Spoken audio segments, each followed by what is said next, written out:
Hello, I'm Isaac Hayes III, founder and CEO of Fanbase. And right now we're accepting investors in our $17 million round to revolutionize the future of social media. Today, for just $399, you can own 60 shares of stock in Fanbase at $665 a share. Go to startengine.com/fanbase and invest today. While the big platforms have grown too massive and disconnected from their users, Fanbase is building a platform where creators and users truly come first. We've already raised $8.6 million from everyday investors who believe in this vision, and now you can join them. This is your chance to invest in a social media tech company with over 1 million users that is disrupting media by allowing anyone to reach all of their following and monetize their content from day one. The market is changing, big platforms are failing to serve their users, and Fanbase is stepping up to fill the gap. Don't wait until it's too late. Invest now. Invest for yourself and your future. Go to startengine.com/fanbase and own the future of social media.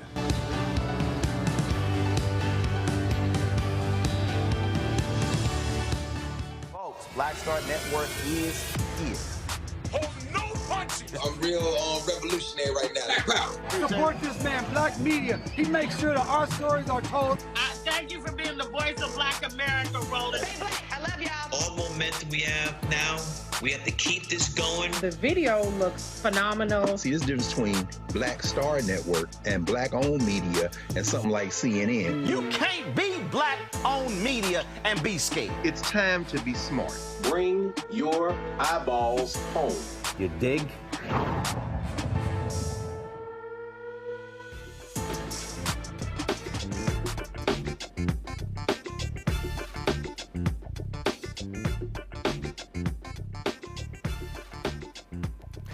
It's Friday, February 14th, 2025.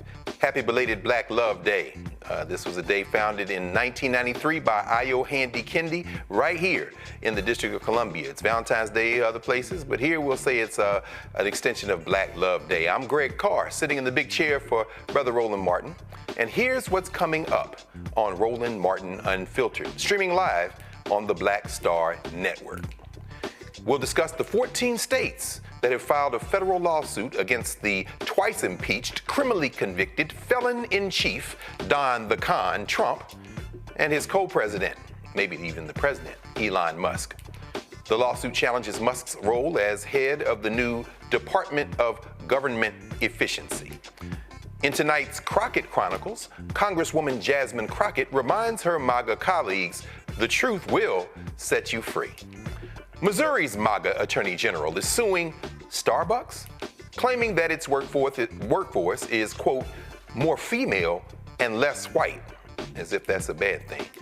The white man who shot an unarmed black teen who went to the wrong Kansas City house has admitted guilt in the case.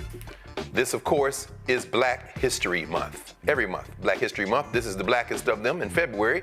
And we will talk with the 30th president and 8th female president of the Association for the Study of African American Life and History about their annual luncheon. It's coming up a week from this Saturday, and you can still get tickets. It's time to bring the funk on Roland Martin Unfiltered, streaming live on the Black Star Network. Let's go. He's got it. Whatever the miss, he's on it. Whatever it is, he's got the scoop, the fact, the find. And when it breaks, he's right on time and it's rolling. Best believe he's knowing. Putting it down from sports to news to politics. With entertainment just for kicks, he's rolling. It's on go, roll, roll, y'all. It's Roland Martin, rolling with Roland now. He's funky, he's fresh, he's real, the best, you know he's Roland Martin now.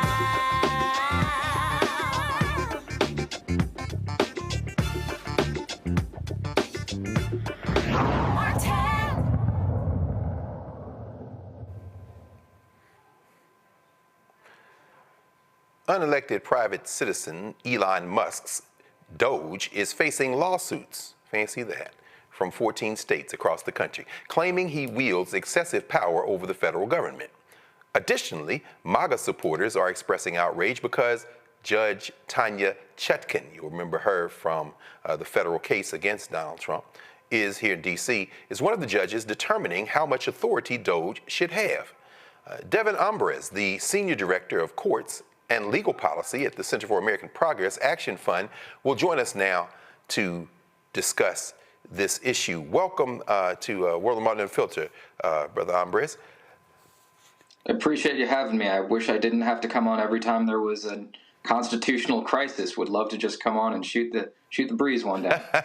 Don't worry. That day is coming soon. And in the interim, we are very fortunate that you are on the wall, of course, always with the Center of American Progress and for American Progress. And the fact that you're here with us again is a testament to the fact that we're not only not going down swinging, we're not going down. So why don't you walk our viewers through what's going on here? Obviously, it's not a surprise that there's pushback, but folks may get a little bewildered by the flurry of lawsuits. Can you sort some things out for us? What's the status now? What's going on?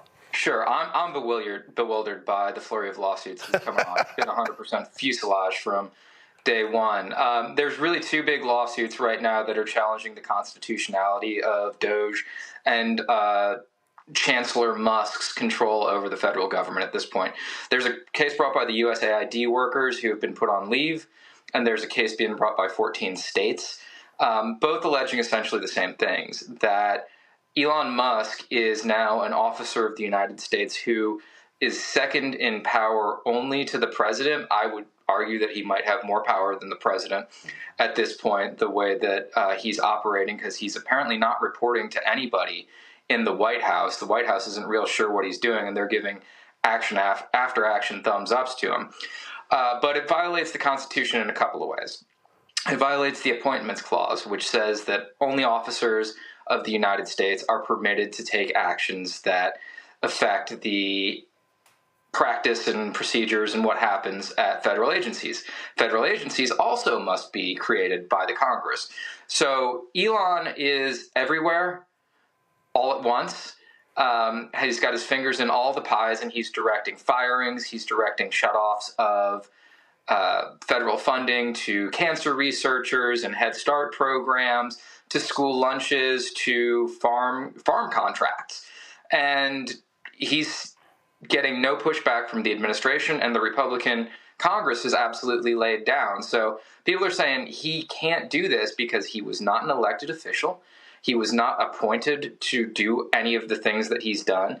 And he's not been approved by Congress and the Senate in doing so. And I think it's also important to note that even if you think that if there's an argument that he's acting under the executive order, the executive order said they're setting up Doge to figure out software efficiencies and to make recommendations, not to fire several thousand people like they did today.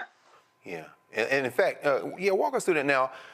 The way it's being reported, these are at least the ones they're attempting to let go today. I said 1,000 at Energy and potentially 200,000 total. These are probationary hires. I mean, they've been there less than a year. They haven't yet been vested. I mean, walk us through that. How do you distinguish between this group and the larger group of federal employees? So this group, and I don't love using the term probationary. It makes them sound like they did something wrong. How about that? These are among, like, the folks that they're firing are among the best and brightest, people who have worked their lives to reach this point, people who have master's degrees and PhDs and are smarter than you and me. Yes. Who are just dedicated to working for the betterment of America and mankind, and their only crime, I think, in Elon's eyes, are twofold. One, they're not working purely for profit, and two, they work for the government, and they haven't worked there long enough for any type of procedural due process rights to vest in them yet. So there are some folks who are looking at means for litigating that, but I think we're still in the early and exploratory stages of what that could mean for folks. Okay. And last week, when the judge told them they could go ahead with some of this work, it wasn't on the merits, right? It was a question of standing. So could you walk us through that in terms of let's see. Which aspect are you talking about? Where they can go through with the buyout? Yeah. The buyout issue? Yes. If they could, that's exactly right. Accept the buyouts. Yes, sir. Yeah. That was on standing, which basically means the parties who brought the case didn't have what they call standing, an identifiable injury to proceed forward on. I think there's still a big constitutional question out there because they are saying they're obligating funds ahead of time that only Congress has the right to do, and Congress has not obligated funds for, I think, 60,000 people have signed up for the early resignation. Oh, interesting. But Congress didn't sign off on paying 60,000 people to do nothing for the next 7 months. And if you want to talk about waste, fraud, and abuse, well, Elon's right there wasting your money on people who aren't doing work who would otherwise be serving the public. Absolutely. Oh, that's fascinating. I hadn't thought about that. Yeah, so the money wasn't encumbered. Now, in terms of the strategy, we've talked obviously a whole lot, and y'all been talking a lot so over the last year, even more, about Project 2025 and the Heritage Foundation. At least to my recollection, what we're in prong 4 now, right? 1 being the actual report, the project, 2 being putting that database together of replacement folks, 3 taking them through a quick boot camp, and then 4 trying to get rid of as many people as you can and stuff these kind of political appointees into those jobs. Clearly, they're running roughshod over the Constitution. Well, I shouldn't say clearly. In fact, I guess my question for you is, maybe it's still too early, but given what we've seen so far, at least at the district court level with these federal judges, do you expect that the unconstitutionality of these moves is going to be the thing that undoes them? Or should we be a little concerned about, perhaps as it goes through the appellate process and gets to the courts of appeals and ultimately the Supreme Court, which seems to be the only court they care about, that they might actually prevail on some of these theories as to how they can get rid of the work? I think we're going to end up winning some, and I think we're going to end up losing some. I think things like birthright citizenship, for all intents and purposes, should be a slam dunk. The 14th Amendment is very clear on the constitutionality of what that means. But we've seen this court be anti-worker, anti-government, and expanding presidential powers. And so it's going to be very odd to see what happens, because Thomas has opposed things like impoundment in the past. Scalia has openly mocked impoundment, and impoundment just being a complete federal funding freeze on everything that is happening. Roberts wrote a memo saying there is no constitutional right to impoundment, and Elon and Trump are impounding everything left and right, and they're leaving the American people out to dry. So I am hopeful that impoundment continues to exist. There's been a long history of the Supreme Court saying that workers have a property right to procedural due process when they're being fired from their jobs. And so that's important to figure out. What's going to be interesting to see is when they start implementing this Schedule F program to redesignate hundreds of thousands of federal employees to fireable at will, what the Supreme Court says at that point. Yeah, absolutely. I'm going to, if you don't mind, I'm going to invite our Friday night panel to join us, Mr. Ambrez. First off, we have, of course, Michael Imhotep, host of the African History Network show out of Detroit, Michigan. Dr. Avis Jones DeWeaver, author of How Exceptional Black Women Lead, Unlocking the Secrets to Creating Phenomenal Success in Career and in Life, and the co-founder and editor-in-chief of Max Black Media out of National Harbor, Maryland, and attorney Matt Manning, civil rights attorney out of Corpus Christi, Texas. Matt, let's start with you. Any questions for Devin Ambrez from the Center for the American Way? Yeah, I have 2 questions. Good evening, Devin, and thank you for sharing your insight. First question for you is, what is the potential practical effect of a loss here? And what I mean is, in this event, let's say the lawsuits don't go the right way for the plaintiffs, are we looking at likely the Senate confirming him truly being appointed to some position? Because when I was reading this, I was concerned, like maybe we're backing ourselves into a corner where he can end up having an actual confirmed position. So what are your thoughts in that respect? And then the second question is this seeking a permanent injunction? I mean, what could happen in the interim if a judge says, okay, I think there's a potential risk of harm? Does that mean that Elon is likely to be sidelined until a judge, makes a final decision on that? What are your thoughts in that respect? So that's 2 interesting questions. And as I was reading those briefs, I was slightly concerned about that too. But I think the thing that we need to take into context is if Doge is going to be this federal entity that has these massive cross-cutting authorities across every aspect of our lives, which they apparently do at this point. They're in our nuclear secrets, they're in our healthcare, they're in our education system. Congress is going to need to create some type of framework and system that Doge could populate and Elon or would have somebody be the head of. So in order to get that, they would actually have to create this type of body, which is going to take, I think, a fair amount of work. And I think it would still have to overcome a 60-vote threshold. So I think that is a possible bulwark to all of this.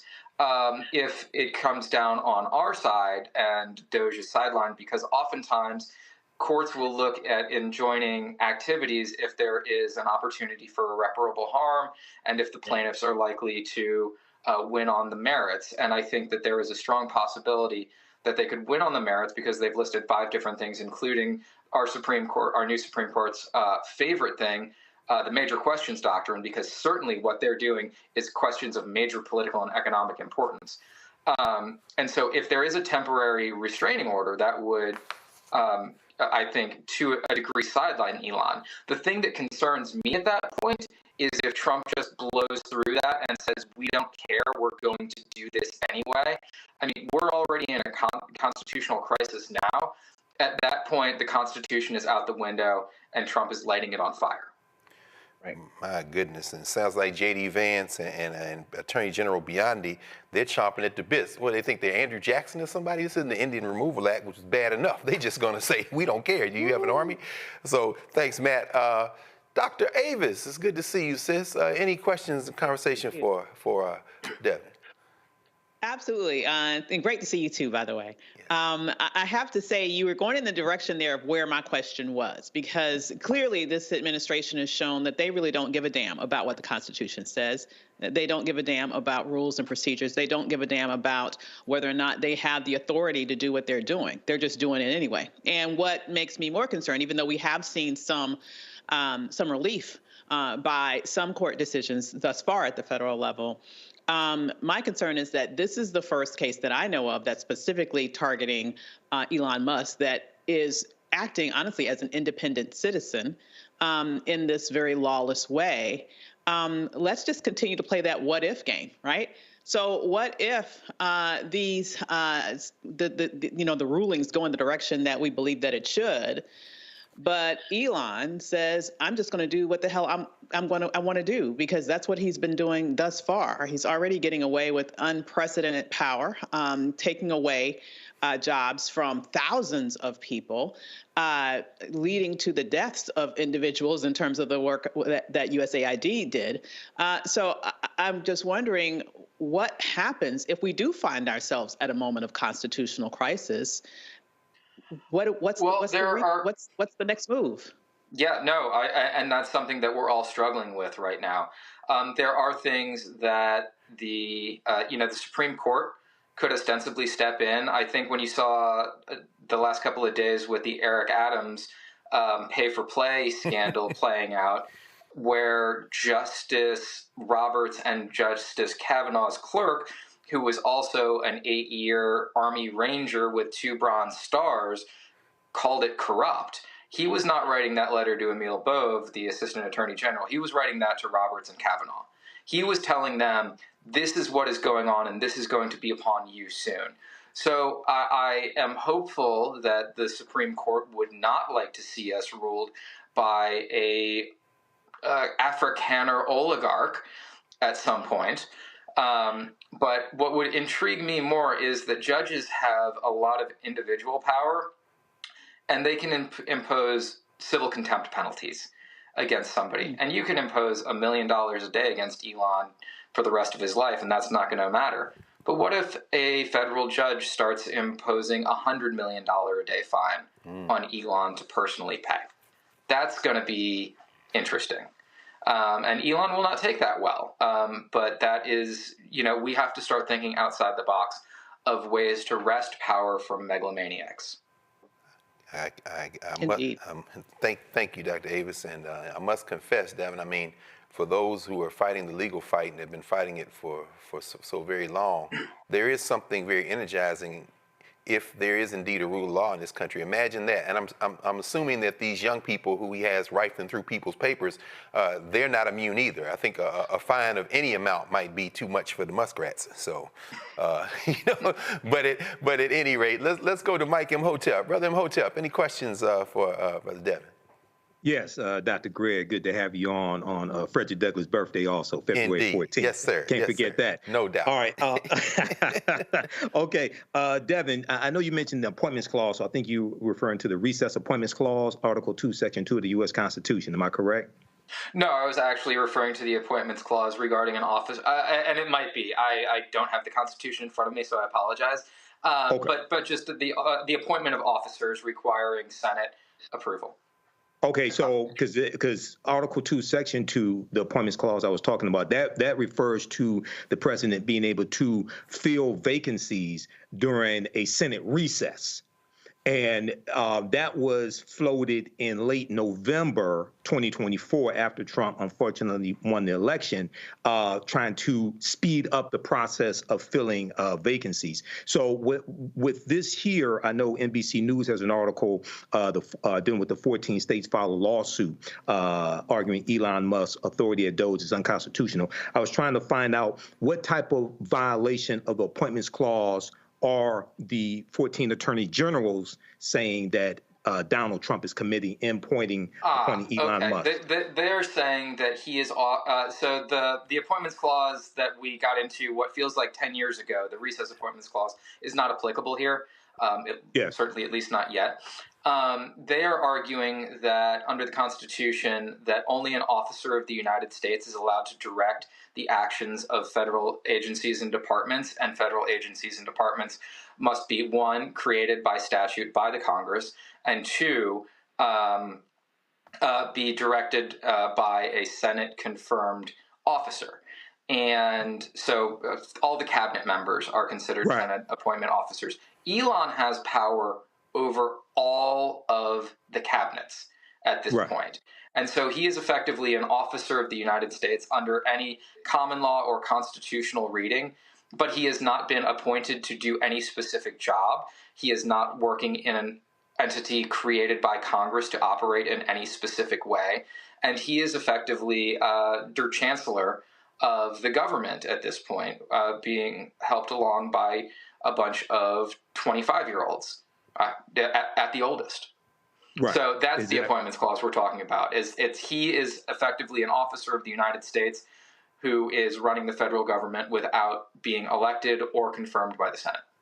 Yeah, it's a department that was not created by the Congress, basically. Correct. Doge. It was not created by the Congress. Correct. And the president tried to create it through an executive order renaming the United States Digital Services the U.S. Doge Services, but the executive order spells out what Doge is supposed to be, and they're supposed to be looking for efficiencies in software and recommendations for maybe outdated regulations, but instead they're firing people and cutting off all funding for every federal project there is.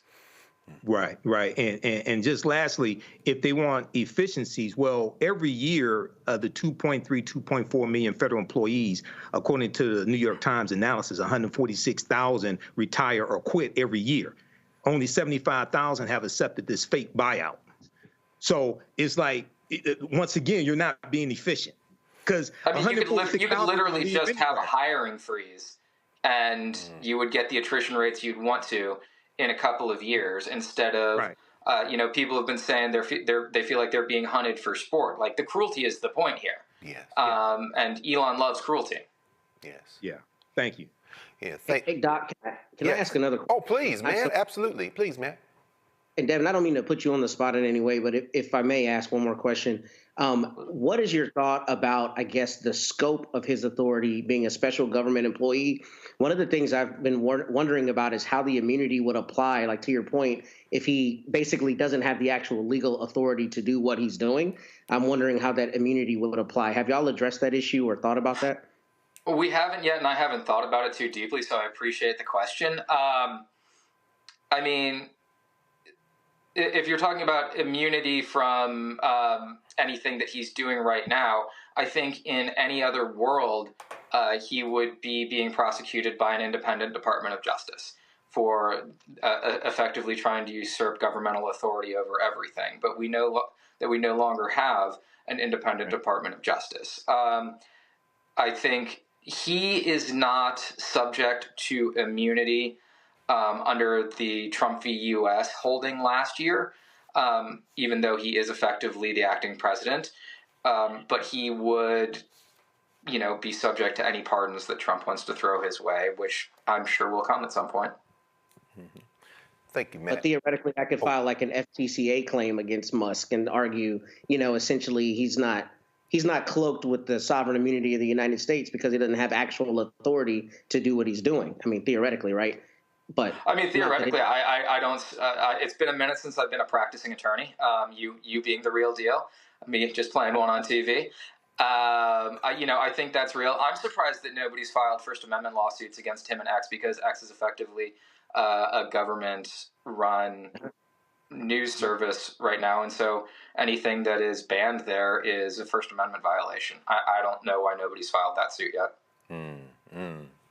Thank you, Matt. I got one more quick question, Devin. Given the fact that, like, where you sit, obviously you've got a kind of eagle's view of how these winds are shifting.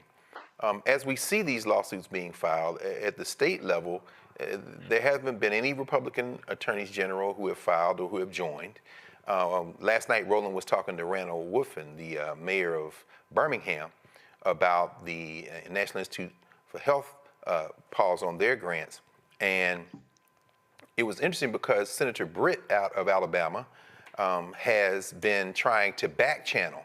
And I wonder if you have any thoughts on what these states are trying to do, these Republican-led states, because it seems like they're hanging back. So if the Democratic states, the AGs file and win, they win.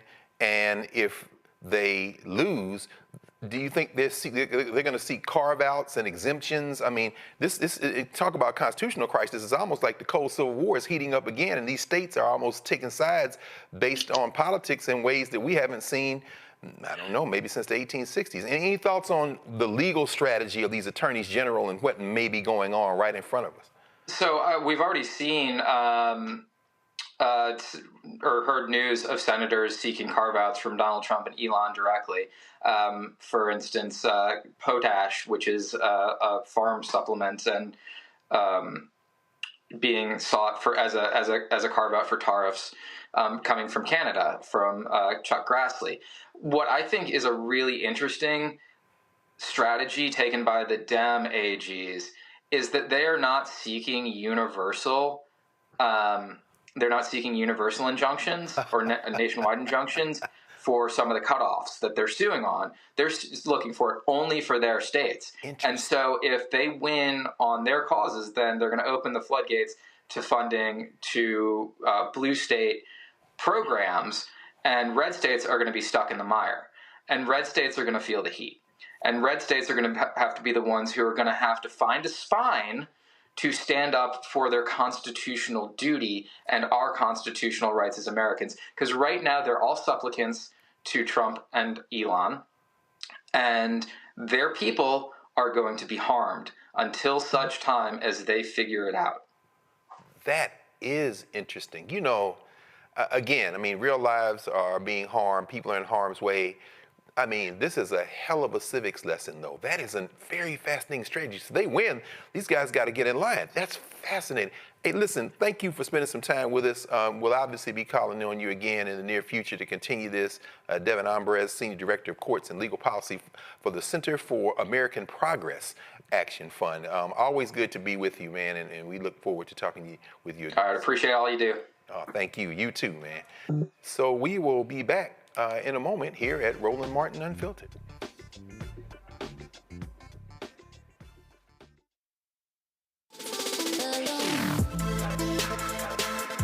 Hey y'all, welcome to The Other Side of Change, only on the Black Star Network and hosted by myself, Bria Baker, and my good sis, Jamira Burley. We are just two millennial women tackling everything at the intersection of politics, gender, and pop culture. And we don't just settle for commentary. This is about solution-driven dialogue to get us to the world as it could be and not just as it is. Watch us on the Black Star Network, so tune in to The Other Side of Change.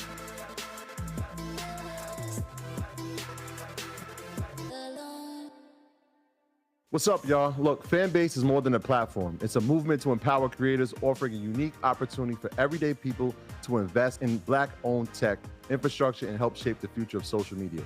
Investing in technology is essential for creating long-term wealth and influence in the digital age. The Black community must not only consume tech, we must own it. Discover how equity crowdfunding can serve as a powerful tool for funding Black businesses, allowing entrepreneurs to raise capital directly through their community through the Jobs Act.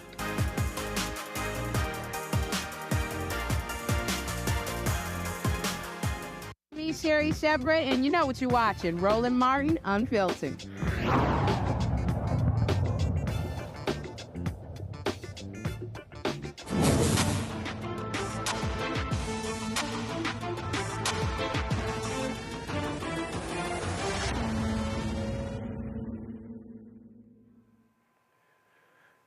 In tonight's edition of the Crockett Chronicles, Texas Congresswoman Jasmine Crockett lets it be known to MAGA that if you're questioning the Democrats, it's time to face the truth. Thank you, Mr. Chair. And just in case I go over, I just wanted to note that the previous speaker went over by a minute. We've heard a lot about the fact that Democrats have been talking about Elon Musk. And let me give you a news alert. We're not gonna stop talking about him. We're gonna keep talking about him until he is out of here. Now, if he wants to be elected or appointed and confirmed to something, then so be it. But as of right now, we have somebody that for whatever reason, I don't know if y'all just trying to play in our face because you think we're stupid, or if you literally just cannot see the difference in a George Soros and a Bill Gates. But let me give you a little bit of the difference. Number one, George Soros nor Bill Gates ever somehow decided to turn off the spigot of money that was going through to various organizations and agencies to the extent that it had actually been ordered by law that they should have access to it, to the extent that people are dying. There are people that have died as a result of this antic, and there are now farmers that are screaming that they may lose their family farms because we have over $500 million worth of food that is sitting and not going anywhere because of the attempt to shut down U.S. aid. So let me tell you, that is the big difference between the two of them. And let me also tell you that a big difference between Democrats and Republicans is that we don't just say we believe in the Constitution, but we walk it like we talk it. What does that mean? That means that if we believe in the Constitution, we don't just pick out the Second Amendment and say that it is limitless, nor do we pick out the First Amendment and say that it is limitless. The thing about the Constitution is that it has always been a balancing test. There are limits to this. And right now, what we continue to hear from a certain side of the aisle is that there are no limits to this lawlessness. In fact, there are limits. And I can tell you that one of those limits typically is around hate crimes. You may or may not know that when it comes down to it, if somebody decides that they want to send something hateful in, say, the U.S. mail, they can actually go to prison for that, up to 5 years in prison. So yes, there are always going to be limits. So when we start to talk about Trump and him being pulled down on any platform, this just happened to be after he incited an insurrection. This just happened to be after, in a bipartisan way, this particular chamber decided that they were going to impeach him. So there was something a little different about what he did, because as we know, it led to people actually dying. But let's talk about who's doing the nefarious things with the tech giants. Because I don't think that one side of the aisle is promoting truth, but sometimes it may seem a little treasonous. All right, so we've got this article right here about this guy. Meta says it will end its fact-checking program on social media posts.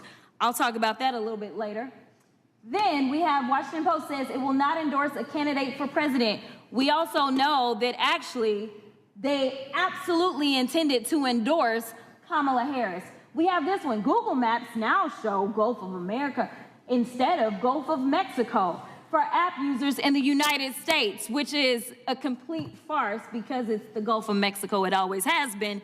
And we know that the AP got kicked out yesterday because they refused to buy into this lie, because that's all y'all really want to promote is lies. That's the big issue that we have. Elon Musk boosted false US aid conspiracy theories to shut down global aid. Now, while he was boosting those lies about U.S. aid, and he was stopping money going for, say, things such as Head Start, somehow the only money that didn't stop was the money to him and his organization. Now, I don't know how you can have him be the watchdog as well as the guy that is literally living off of the government. If we want to talk about government welfare, it looks like Elon Musk, because it's my understanding that just on yesterday, a new contract was approved for approximately $300 million for Elon Musk. So listen, I just want y'all to be honest. You want to sit here, you want to lie, because so often we hear, well, you know, yeah, we did lie. In fact, he admitted that he lied when he was in the Oval Office yesterday. But if it's a lie that will get you into office, such as saying, I know nothing about Project 2025, yet on day one, you literally do everything that you can to implement it, including making sure that you put, say, one of the main architects of Project 2025 over the OMB, it's okay, so long as you get the power that you seek. The problem is that the game is going to be on the American people. And when I say the American people, I mean all of us. Unfortunately, I am also stuck in the twilight zone because of the lies that were allowed to be propagated. Just like when you're talking about vaccines and all this nonsense. Right now in my state of Texas, there is an outbreak of measles. And what they are finding is that because there's been so much disinformation about vaccines, that kids are sick right now with measles that they did not have to have if they just trusted doctors and experts instead of randoms online. So I will end by saying this, Mr. Chairman, because I know we believe in Jesus in this chamber. In John 8:32, it says, the truth shall set you free. So maybe we should focus on a little bit of truth in this chamber. My goodness, Jasmine Crockett has been speaking truth to power. Dr. Avis, from where you sit, obviously Jasmine Crockett is establishing a standard in terms of how this foolishness needs to be pushed back. What's your assessment of what Democrats have been doing so far? Because we don't seem to see that type of fire. I mean, there obviously are exceptions, but what's your assessment of what Democrats are doing up to now in the federal legislature, and what do you think they should be doing? How unfiltered am I allowed to be? Now, you know, you hear from the founding, Doc. You already know what this is. We're 2 blocks from the White House, so I know if they come busting up in here, you know, knuck if you buck. But I'm just saying, go ahead. Now, here is the thing. I understand that there is they are at a numeric disadvantage. So I understand about the practicalities of what they can and cannot do with regards to asserting power over the situation. However, I have been beyond disappointed in seeing the relative silence out of them for weeks. And let me just also say this. I don't understand why not one member of the Congressional Black Caucus has said shit about the fact that we have lost 60 years of civil rights infrastructure on his first day in office. And it is now legal to discriminate in hiring and federal contracting throughout the federal government and with every private company that does business with the federal government. So I want people to understand that now you might as well be living again in Jim Crow, because this is Jim Crow era legal realities that we're operating under right now as Black people in America. And where are our leaders? I hear crickets. I hear crickets. And I appreciate what Representative Crockett is doing, like the energy that she's bringing to this. Yes. But I'm still pissed that it took weeks for them to sort of get the memo that they need to do something except just being, in essence, you know, these very timid questioners as people are being approved. And I'm still waiting for someone to express outrage. For someone to really understand and articulate to the American people what it means when he rescinded Executive Order 11246, I think that it is derelict of duty for those people who claim to be leaders. And let me just also say, and I'll stop here, not just elected leaders, but those who claim to be leaders in our community. Where are you? Where are you now? That's right. Why are you so silent? That's right. Why are you muzzled? Who is really pulling the strings? Yes. What is going on here? Because I understand the gravity of this moment. I'm outraged. I'm pissed. I'm doing what I can do as a private citizen, specifically with regards to trying to help give direction to business owners who have been sorely impacted by this as we speak. But those people who are elected to office in heavily Black districts, and seeing the rights of Black people being ripped away right in front of their eyes, the silence is deafening. And I just want to finally say, this needs to be rectified, or there needs to be some different choices made when primary season comes. Because I believe that if we're going to have leaders, we need to have leaders. We don't need to have seat fillers. We need to have leaders. I know that's right. And we are, at this moment, I'm completely underwhelmed, and that's putting it very lightly, with regards to my assessment of the reaction that has been provided, or rather the non-reaction, to the ripping array of rights that our people fought and died for. Yes.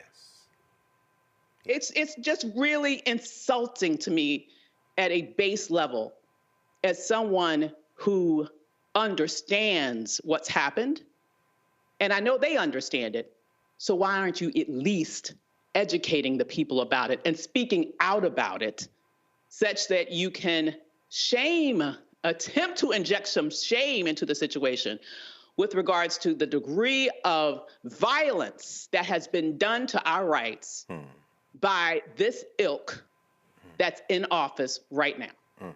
It's truly infuriating.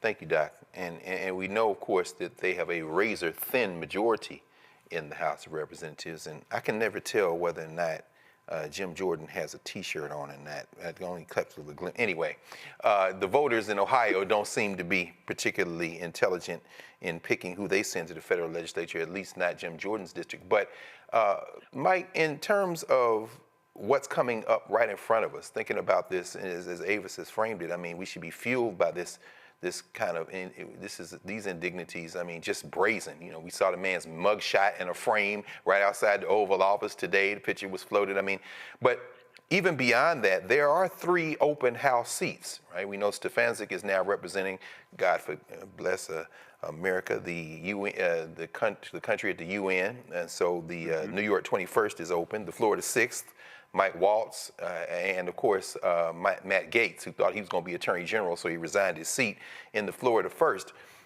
In the short term, how should people be thinking? And of course, we know 90 million people didn't vote at all, so which was the biggest number between Trump or Harris. But how should people be thinking about what they can do right now to get organized and to move? As Ava said, she's not waiting on any congressperson.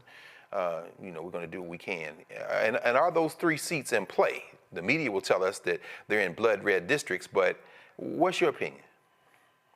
Well, first of all, I think to be engaged, number one, people need to be informed. That's why you need to watch the Black Star Network. Stop listening to Black social media disinformation agents, because they helped you get into this position in the first place when they told you don't vote for Kamala Harris. You see Project 2025, you see it being implemented right now. New York Times has an extensive analysis that breaks down how in the first 23 days of Donald Trump's administration, he's implemented 60 measures that come right from Project 2025, whether they are executive orders or memos or what have you. And then also you want to organize. Now, back during the first Trump administration, you had a lot of people all over the country that organized based upon the document called Indivisible.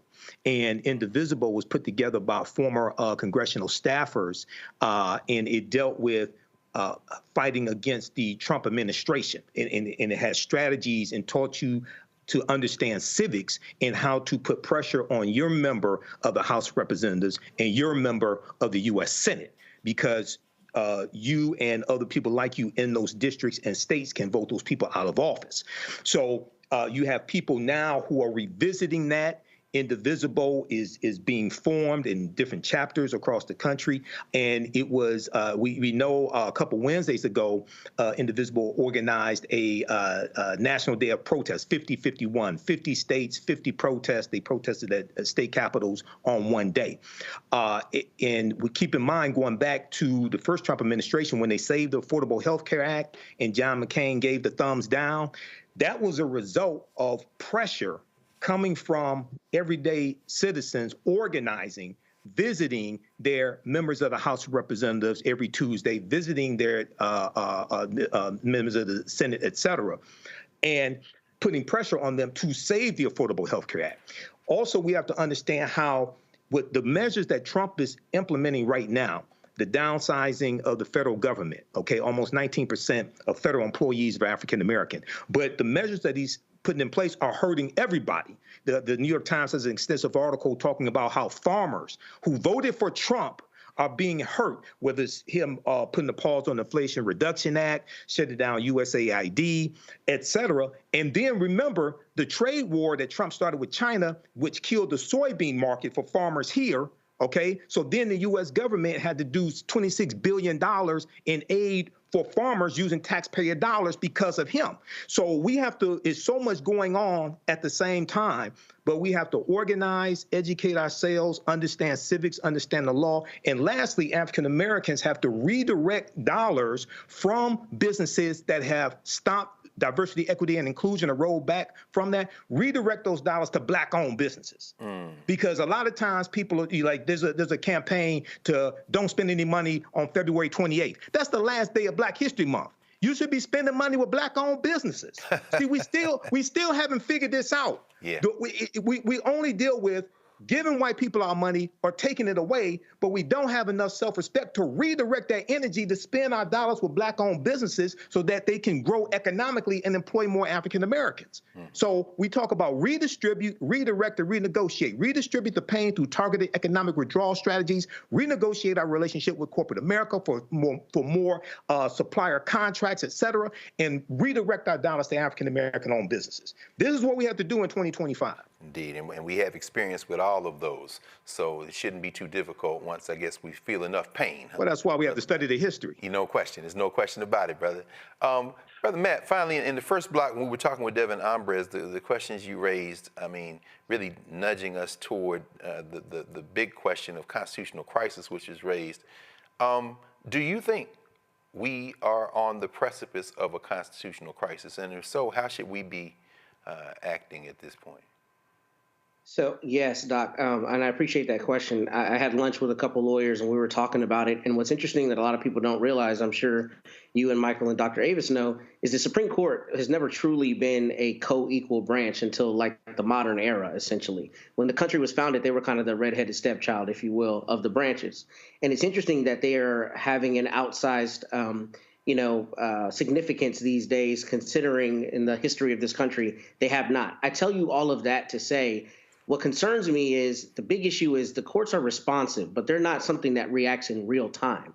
So what I've been racking my brain on is what do we do right now? Because lawsuits and everything are fine, but Elon Musk is looting the government today. That's right. And until I get in front of a judge and I get a judge to give me an order and I get them to adhere to that order, there's all kinds of damage being done. So yes, I think we're at a constitutional crisis now. But the question that I keep asking myself and that I don't have an answer for you on is what do we do real time? Because the problem is right now, maybe down the road, the Senate confirms Elon Musk, but there is so much damage done between today and that day, right? And what you do in real time, I don't know. I don't know whether it's some of the strategies that Michael mentioned, but I do know, and some of the things that Dr. Avis mentioned, I do know that what's not going to work is what we thought would work, what used to work.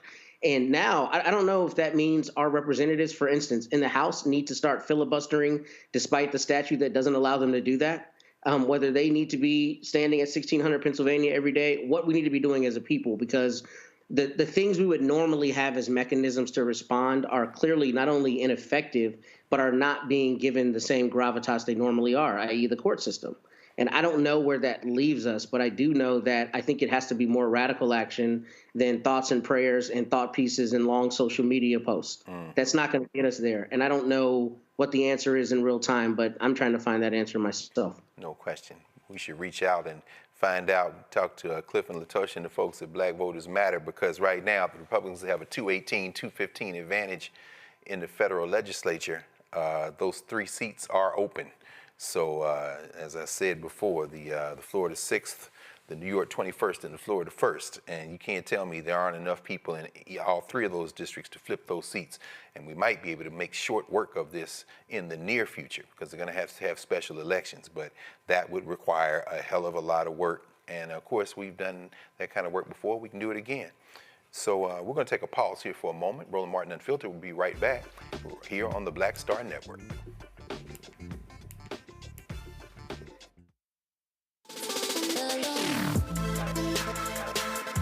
Hey y'all, welcome to The Other Side of Change, only on the Black Star Network and hosted by myself, Bria Baker, and my good sis, Jamira Burley. We are just 2 millennial women tackling everything at the intersection of politics, gender, and pop culture. And we don't just settle for commentary. This is about solution-driven dialogue to get us to the world as it could be and not just as it is. Watch us on the Black Star Network, so tune in to The Other Side of Change.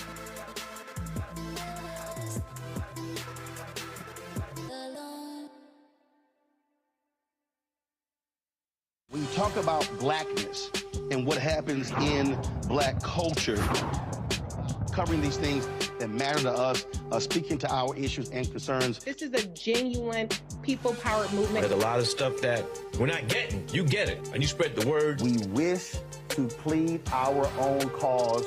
Too long have others spoken for us. We cannot tell our own story if we can't pay for it. This is about covering us. Invest in black-owned media. Your dollars matter.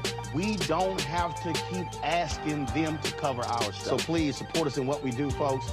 We want to hit 2,000 people, $50 this month, raise $100,000. We're behind 100,000, so we want to hit that. Y'all money makes this possible. Checks and money orders go to P.O. Box 57196, Washington, D.C. 20037-0196. PayPal is R Martin Unfiltered. Venmo is RM Unfiltered. Zelle is Roland at RolandSMartin.com.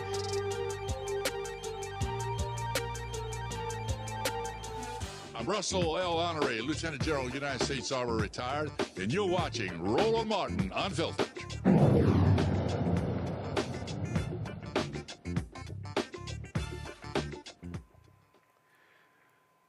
If you've been noticing prices creeping up at the grocery store, or that new car costing way more than you expected, this next story probably has something to do with it.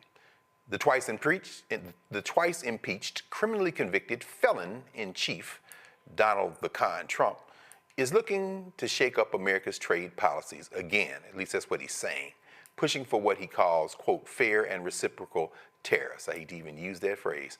What that means, well, it means if other countries tax American-made products, the United States could charge them the same kind of fees when they sell goods here. On paper, that might sound like a win for American businesses, but here's the catch. Those costs usually get passed down to us, the consumers. Yes, it's a tax. The tariff is a tax. So while the goal is to help U.S. companies compete, at least that's what they say, it should also mean that we pay more for everyday items from electronics to clothing. Trump's team has 180 days to figure out which countries could face these new taxes, and he's already pointing fingers at India, saying they tax American goods more than anyone else. And let's not forget China, Canada, Mexico. They're also on his radar, among others. In fact, let's add another country to that mix, one that hasn't been sitting back, one that has taken some preemptive action since he's had their name in his mouth with his little apartheid-era-born friend, Elon Musk, no doubt whispering in his ears or perhaps even pulling the puppet strings. South Africa is taking a bold and unapologetic stand against the United States after Donald Trump cut off all U.S. funding to the nation. In a move that could shake up global politics, South Africa is shutting down all American businesses within its borders and halting mineral exports to the United States. The message from Pretoria is loud and clear. Africa is not a beggar continent. A South African government spokesperson says the country, quote, will no longer be taken for granted.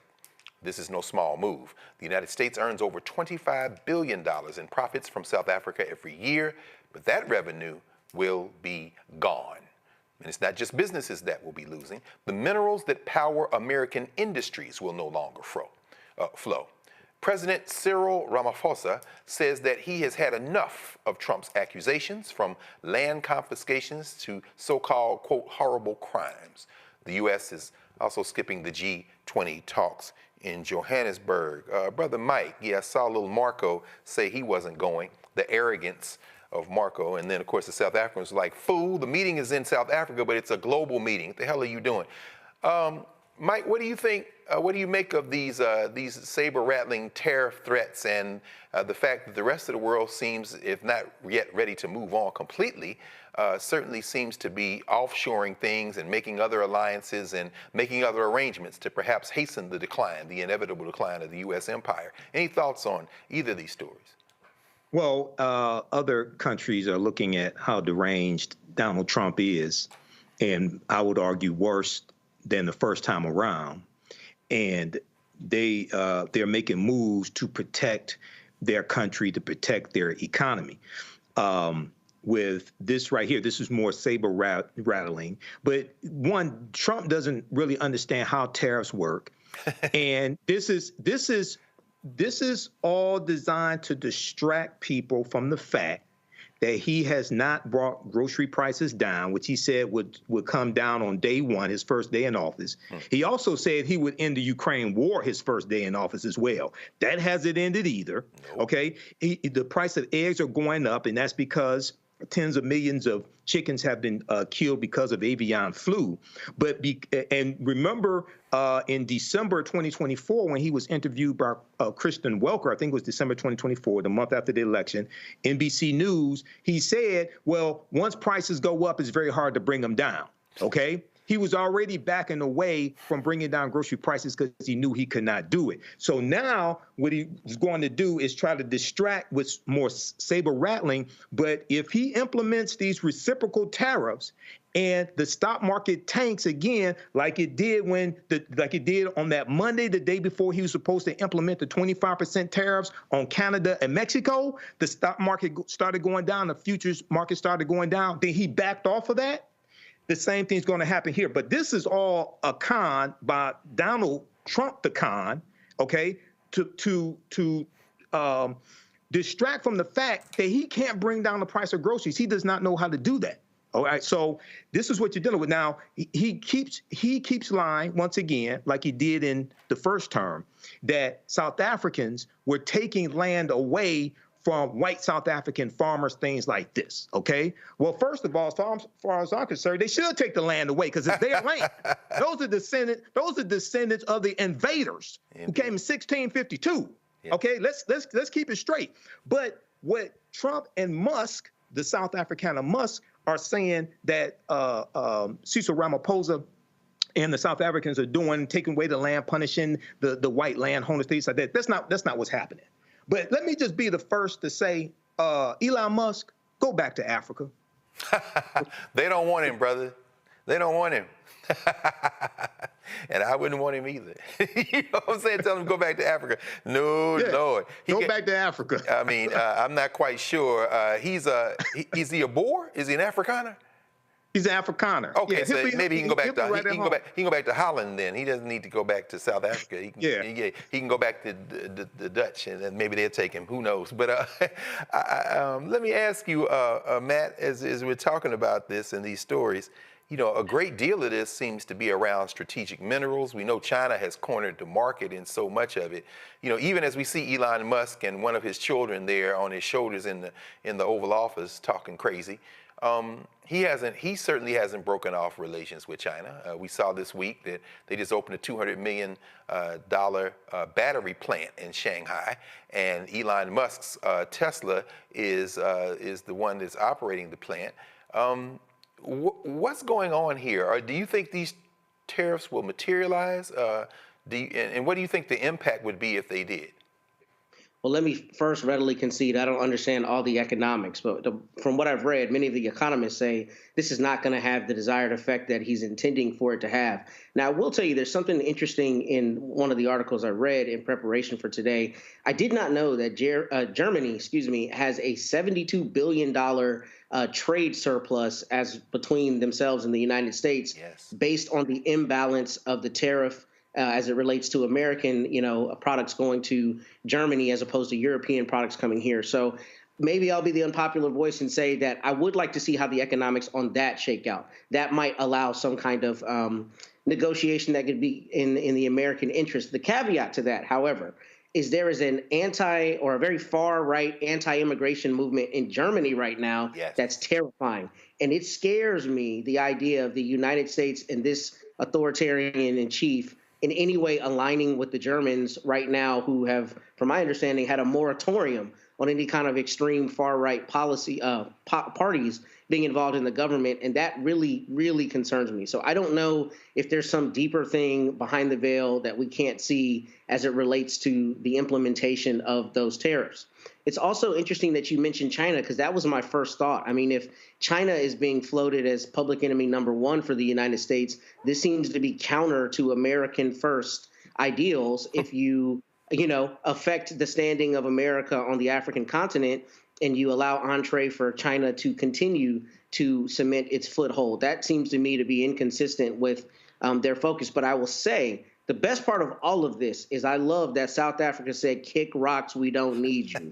That to me is crucial. And I hope that takes root across the African continent even further, where other countries are saying, "We don't need you. We don't need you." And here's the thing. You need our minerals. Y'all have been, taking minerals and taking natural resources since time immemorial, and now it stops. And I'm wondering how that's gonna play out. But it does concern me that with somebody like Trump, he may then use a war as a subterfuge to get to those minerals. I wouldn't be surprised if he's then talking about military action to go save the oppressed Afrikaners and Boers there in South Africa as an entree to get those minerals. I mean, who knows what they're going to do next? That does concern me, but I like that South Africa has taken this stance and has said unequivocally, we are a sovereign nation. We don't need you. Kick rocks. By the way, the stuff you've been getting from us, you will get no more. I think that is a very strong flag to plant in the sand, and I'm hoping that that takes root across the continent. I would agree with you, brother. Yeah, and it's definitely resource wars. I mean, with Trump talking crazy about Gaza, and of course, as we count down till noon tomorrow, I guess by noon tomorrow, all the Israeli hostages are supposed to be released, and Bibi Netanyahu has never had any intent except to continue the killing. I'd be very surprised if they don't go back in there right now. But of course, one of the things that is under-discussed is the fact that the Levant gas field under Gaza, with 122 trillion cubic feet of natural gas. So people are talking about 2 million Palestinians. No, let's talk about 122 million cubic feet of natural gas in Gaza. These folks are fighting over resources. And Elon Musk is not in this. He's with the Chinese. And as the South Africans said the other day, there will be no vacuum. If the United States pulls out, China will be there. Dr. Avis, what do you make of these geopolitics? I mean, the United States has not sold more than it is imported since 1975, so this isn't a new issue. What do you make of this, and should we be concerned and paying attention to these moves? Well, we always have to pay attention to these moves because at the end of the day, the American consumer is going to be left with the bill, number one. Also, I think it's very interesting, specifically as it relates to South Africa and some of the other ideas that they were floating around. It's interesting that, this particular government who came in saber rattling around mass deportations and wanting to get all of these people with darker skin out of here. It's interesting how they wanted to open up the door for white South Africans. It's just very interesting, is it not?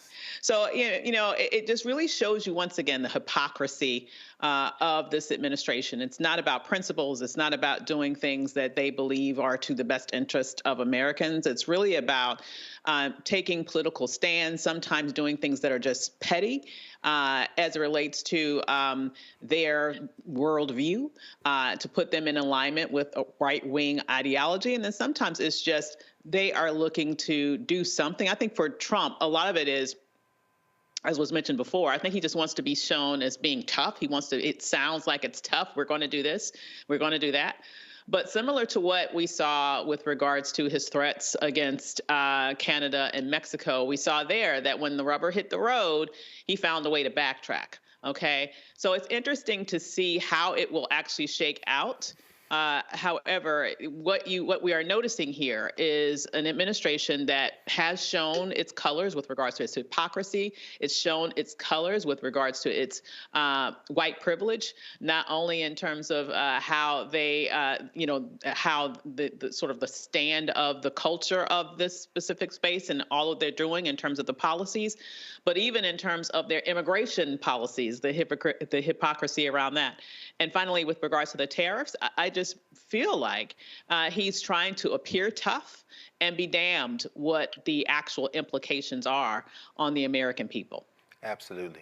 Absolutely. And it's funny you mentioned that in terms of immigration and all these threats that are being bandied about. Junior Varsity Vance was in Munich today at the Munich Security Conference. Of course, Hegseth, the Christian soldier, Secretary of Defense, was over there talking crazy about hard power and some very phallocentric language, which should have been disturbing to anybody with 2 ears and an idea on patriarchy. But Vance followed him up by telling the Germans that they need, and Europeans, they need to be a lot more flexible on on freedom of speech, and they need to also police their borders for immigrants. That, as Matt, as you were saying, in Germany, where the Alliance for Democracy, this neo-Nazi spouting party, is gaining strength, and Elon Musk is directly interfering in their elections. So we really are internationally teetering on something we haven't seen before, and the Europeans aren't sitting back either. I mean, they seem to be moving toward more solidarity politics, and they may even have a couple more countries join NATO as a result. So it could be interesting. So we'll be back in a moment here. You're watching Roland Martin Unfiltered on the Black Star Network, and we'll be right back.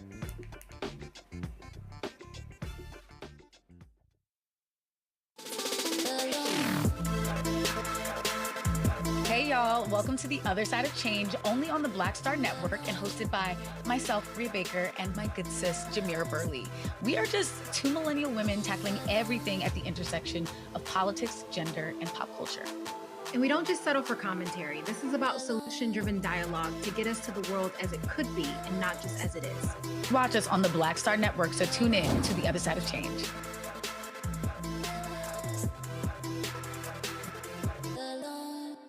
Next on the Black Table, a man Cornel West calls the greatest Democratic theorist of his generation. Adolph Reed joins us to talk about his eventful life and his book, The South, Jim Crow and Its Afterlives. Somewhere between an electoral sweep or an out-and-out coup or putsch, I think the danger is quite real. Join us for the Black Table, only on the Black Star Network.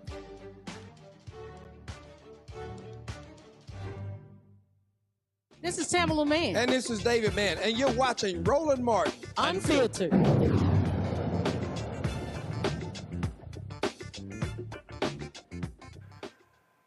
Everybody, I might as well mention here at the onset, now since you all saw that that ad for the Black Table, that we are lining up new guests, and we'll have some new sessions at the Black Table coming up very soon.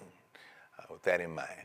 Grammy Award-winning R&B group Boyz II Men recently met with the Speaker of the House of Representatives and the House Democratic leader to advocate for the passage of the American Music Fairness Act. This act, which has been endorsed by over 300 artists, aims to ensure that musicians receive payment whenever their songs are played on AM and FM radio stations. Additionally, it allows smaller radio stations to access an unlimited library for less than $2 a day. Boyz II Men emphasized that this legislation would enable artists to earn royalties from radio stations for the use of their music. Good for you, boys to men. I hope they didn't tear my adopted hometown up today. I know they had the Eagles parade. I guess Philadelphia is still there. I have to check when we get off air. Let's go to Washington, D.C. and the John F. Kennedy Center for the Performing Arts, which of course has been in the news a whole lot the last couple of days. The twice-impeached, criminally convicted felon-in-chief strikes again. Donald Trump dismissed 18 members of the Kennedy Center for Performing Arts board and replaced them with individuals who share his views. As a result of this leadership change, several prominent artists have canceled their performances, and key board members, including musician Ben Folds and acclaimed television producer Shonda Rhimes, have resigned in protest. Shout out, by the way, to Issa Rae, who had a sold-out event that she canceled and said that all your money will be refunded. Additionally, dozens of D.C. residents gathered outside the Kennedy Center to express their disapproval of Trump's changes. Trump appointed Richard Grenell, the former ambassador to Germany in the first Trump administration, and former acting director of national intelligence, as the interim president of the Kennedy Center. Trump removed Deborah Rutter, the long-serving president, months before her planned departure. Dr. Avis, I don't know, I imagine you've had the occasion to go down to the Kennedy Center once or twice over the arc of your time in the district. Any thoughts on this development at the Kennedy Center? You know, I have to say, I know we've been talking a lot today around constitutional crises and extra constitutional actions. And I just want to say that we should not downplay the importance of this with regards to seeking to shape what we consider the arts in this country. You put that in the context of all the book bannings that are going on. You put that in the context of all these other appointments that are going on with sycophants and right-wing ideology as being the only sort of guiding theme through the departments that are being now reconfigured. And I would have to say, that our democracy has already been compromised. It's already lost. What we are experiencing now is an authoritarian system. And this is happening throughout government. It's happening throughout the arts. It's happening throughout culture. It's happening throughout what books you are even allowed to read. Democracy has already fallen. And this is just one additional example of how it is being played out. If it is not sanctioned by dear leader, you will not have access to it. That's what this means to me. And as someone who has enjoyed many a show and cultural experience at the Kennedy Center. Absolutely. I see this and I'm very, very much disheartened. I agree wholeheartedly, Avis. I mean, between us, probably can't count the number of times we've been to the Kennedy Center, and the programming they do, which is all inclusive, everything from hip hop and gospel to jazz, white classical music, the exhibitions. Saw a great exhibition on South Africa last year. I mean, everything. The artists in residency. This is, you're right. They're taking an absolute jackhammer to the idea of cultural diversity. And anytime you go into the cemetery with your shovel and dig up Lee Greenwood and stick him on the Kennedy board next to Usher Vance and a bunch of other factory remainders, you're certainly sending a message that this is a white man's country. So yeah, that's it is something. Matt, any thoughts on this? Given, I mean, we've seen maybe the blackest Super Bowls halftime shows ever, although I guess after Jay-Z's Judas Goat contract is up, there'll probably be all country music from here on out. But in this moment of, this cultural turn where blackness is everywhere, how do you interpret this very, very deliberate message being sent by these white nationalists as it relates to the Kennedy Center? Let me say first as an aside, the problem with me being on this show is every week Michael says something that I was about to say and it's stolen into today. So come to me first, Nick. Yes, sir. I got you, brother. On the side, I echo her sentiments, and she could not have laid it out more beautifully. But I think this is actually considerably more terrifying than it appears to be on its face. Her thoughts were beautifully trotted out, because that's exactly what I thought. This is very dear leader, authoritarian, like we're going to take the arts from you, right? I'm now controlling what is artistic and what's considered artistic expression. And I think the only thing I would add to Dr. Avis's comments in that respect, by extension, is I think what's going to happen is that the normalization of culture in this country is going to be centered on whiteness. So it's interesting that you asked about the Super Bowl, right? Because we were talking about that again at lunch. A lot of people who had an objection to Kendrick Lamar's performance in the Super Bowl, if you saw on social media, their objection was, this doesn't apply to me. Yeah. They don't know the audience. This is not, what I want to see when I watch the Super Bowl. This is primarily conservative white people saying this, at least in terms of what I saw. Other people had different substantive complaints about it. But in terms of this is not for me, I think that is going to metastasize in what we see coming out of the Kennedy Center going forward. It's going to be Kid Rock, and it's going to be Americana. It's going to be whatever we think, meaning him and his cronies, think is, culturally appropriate for America. It's not going to be diverse, just like you said, all of the things that are normally in the Kennedy Center programming.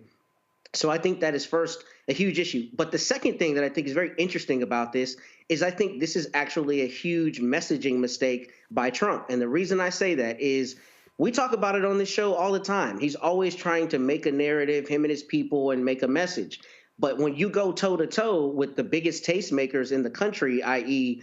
Issa Rae and our big entertainers and artists, right, I think you lose a lot of that opportunity, right? Because now when Shonda Rhimes, who has written, more shows than anybody else, right? All of these shows that are just huge in the national zeitgeist, when she immediately resigns because you joined the board, I think that is going to affect how people see the Kennedy Center far more than it would be if it were some thing in the, back in the dredges that nobody knew about. So I do think there is a risk to him in terms of messaging, and I think that's a good thing. I think the fact that people are dropping like flies is going to be proof positive that, okay, now you're going to have a showdown with people who have as big a bullhorn, if not bigger bullhorns than you.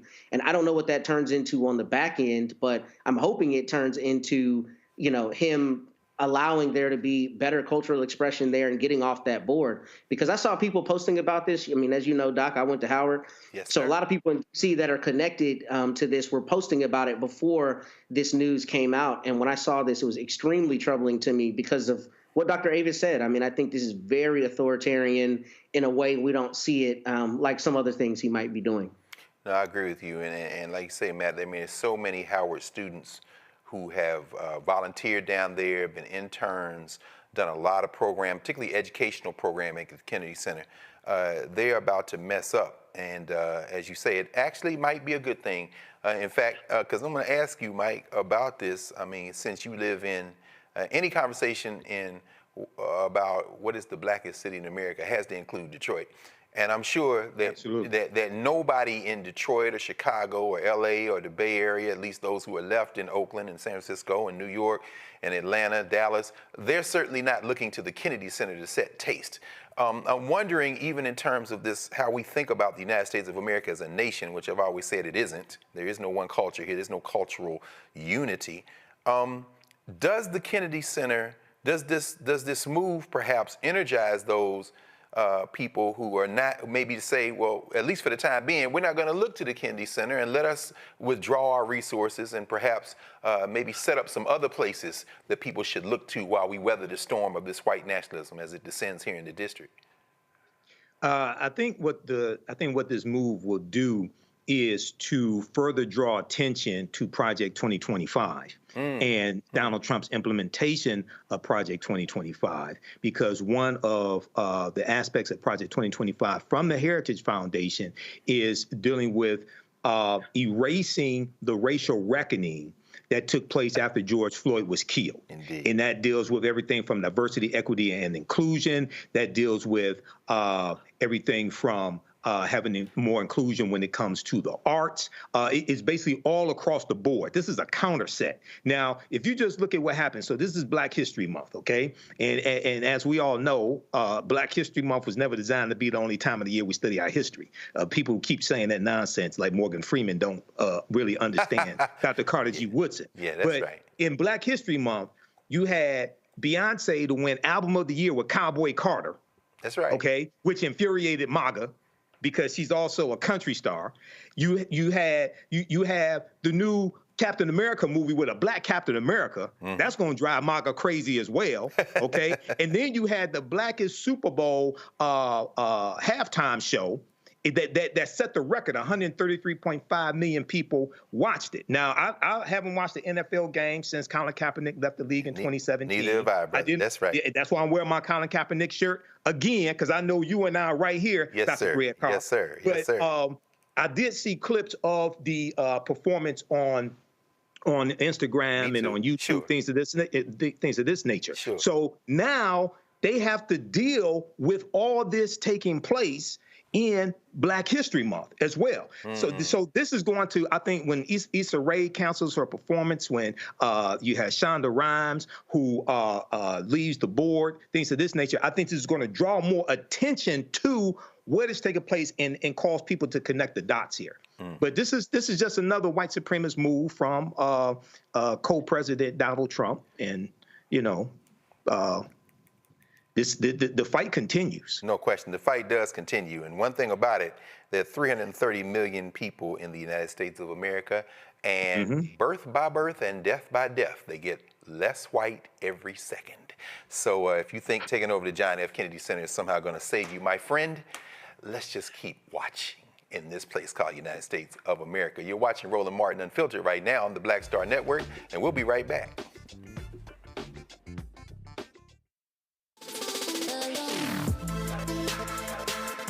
Hey y'all, welcome to The Other Side of Change, only on the Black Star Network and hosted by myself, Bria Baker, and my good sis, Jamira Burley.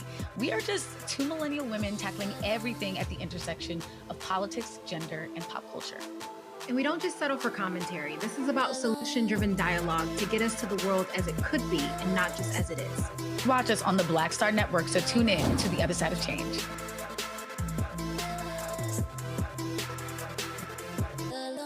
On a next, A Balanced Life with me, Dr. Jackie, the necessity of believing in things you can't see. It's called faith. It comes in all shapes and sizes, and it's powerful. And it's a big part of being able to live a balanced life. The valley I experienced being a cancer survivor was one where my footing was completely unstable. I had no idea what to do. And in that instance of not knowing what to do, I had to rely on faith. That's all next on A Balanced Life, only on Black Star Network. Farquhar, executive producer, a proud family. You're watching Roland Martin Unfiltered.